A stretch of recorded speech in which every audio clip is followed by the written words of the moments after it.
अस्सलाम वालेकुम, welcome to Zara Australia vlog. आज है ईद का दूसरा दिन और आज मेरे घर में दावत है। मैंने 3 से 4 फैमिलियों का गेट टुगेदर रखा हुआ है, तो इसलिए मैंने कुछ चीज़ें रात को ही मैरिनेट करके रख दी थी और कुछ चीज़ें मैं अभी बनाऊंगी। काम काफ़ी ज़्यादा है और खाने का टाइम मैंने तकरीबन 5 बजे का रखा हुआ है, क्योंकि वो डिनर टाइम में ही आ जाएगा और मैं इजीली सब कुछ बना लूँगी। ये मैंने मैरिनेट किया था चिकन बिरयानी के लिए, जो कि मैंने रात को ही करके रख दिया था। इसके अलावा फिर मैं देगी स्टाइल में मटन को स्टीम करूँगी, वो भी मैंने मैरिनेट रात को किया था। और फिर जब गेस्ट के आने का टाइम होगा तो उससे 1 आवर पहले मैं उसको रेडी कर लूँगी। और साथ में मैंने वेजिटेबल भी की डिश भी एक बनाई थी, क्योंकि ईद वाले दिन भी चिकन खाया, ईद से पहले चाँद रात को भी बारबेक्यू था, तो मैंने कहा थोड़ा सा चेंज हो जाएगा, तो फिर इसलिए मैंने चाइनीज़ स्टाइल की भिंडी बनाई, जो कि बड़ी मज़े की बनती है, खट्टी मीठी, और अचार डाल देने से वो क्या कहते हैं डाइजेस्ट हो जाती है। और यहाँ पे मैं शामी कबाब का मटेरियल है जो उसको मैं मिक्स कर रही हूँ। वो मैंने शामी कबाब के लिए सुबह सुबह उठ के ही आलू और चने और चिकन अलग से रख दिया था। मैं शामी कबाब में आलू भी डालती हूँ, उससे शामी कबाब बहुत मज़े के बनते हैं और मेरी बेटी को बहुत पसंद है इस स्टाइल में। और खाने में मैं बना रही थी देगी स्टाइल का मटन स्टीम। उसके अलावा मैं चिकन बिरयानी बनाऊंगी, साथ में शामी कबाब होंगे। इसके अलावा भिंडी की सब्ज़ी है, दही भल्ले हैं और साथ में सैलड है। तो बस इसी तरह हमारी ईद गुजर गई। एक दिन बारबेक्यू रहा, दूसरे दिन मैंने घर में खाना वाना बनाया और आज मैंने दावत रखी है। ऑस्ट्रेलिया में परदेश में जो होते हैं उनका ऐसे होता है कि एक दूसरे के घर में गेट टुगेदर हो जाता है, खाने वाने बनाए जाते हैं और क्या कहते हैं ईद की सेलिब्रेशन हो जाती है।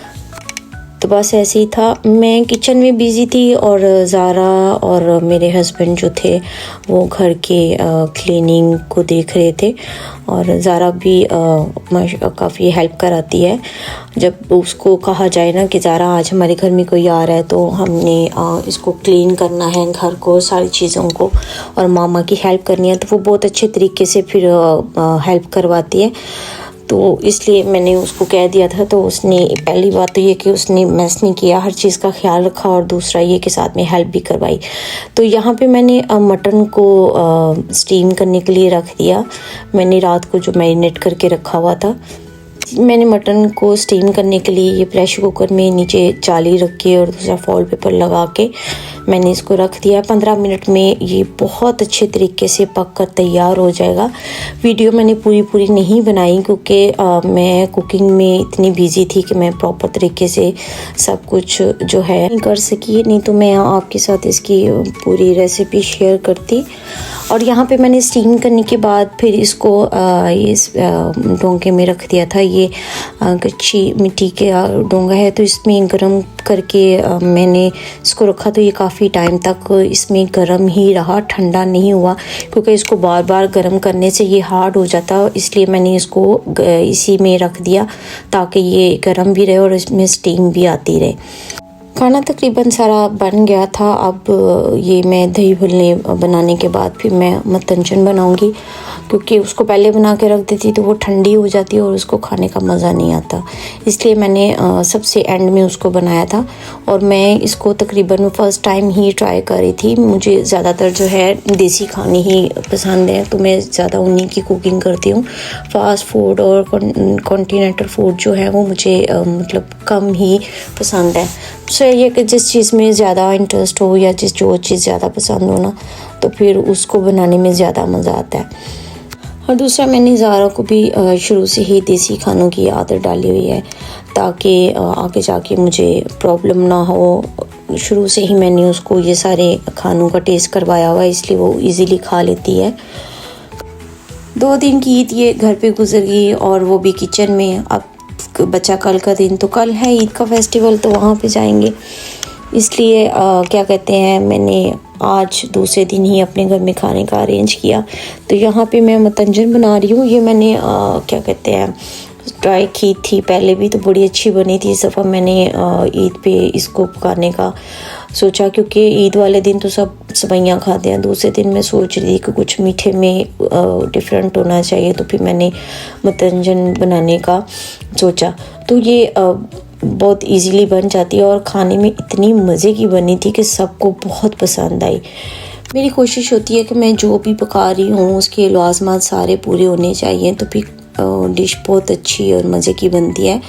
तो यहाँ पे मतंजन में मैंने सब कुछ ऐड किया था, क्योंकि हमारे घर में कोई भी फंक्शन हो तो उसके लिए मतंजन ही बनती थी। और मुझे आज भी याद है, अब्बू इसके लिए हर सारी चीज़ें पूरी लेके आते थे। मिठाई भी, खोया डलता था इसमें, इसके अलावा इसमें दूध डालते थे, तो उस वजह से बड़ी मज़े की बनती थी। इसलिए मैंने भी इसमें सारी चीज़ें ऐड की थी और इसको इसी वजह से बहुत अच्छी बनी थी। और ज़ारा आके देख रही थी, उसके लिए ये न्यू थी, क्योंकि उसने डिफरेंट कलर के राइस देखे थे, तो कह रही थी मामा ये आपने कैसे बनाए हैं, ये तो सबके कलर अलग से हैं, मुझे ऐसे लग रहा है जैसे आपने रेनबो वाले कलर यूज़ किए। तो फिर मैंने उसको बताया कि ज़ारा मैंने इनको इस तरीके से बनाया। तो खैर खाना मेरा सारा तकरीबन तैयार हो चुका था। बिरयानी भी मैंने पहले ही दम पे रख थी, तो वो दम मैंने अभी नहीं खोला था, क्योंकि जब गेस्ट आएंगे तो उसको खोलूँगी तो वो तब तक गर्म रहेंगे। और एंड पे रह गए थे शामी कबाब, और वो मैं फ्राई करने के बाद फिर मैं खाना टेबल पे लगा दूँगी।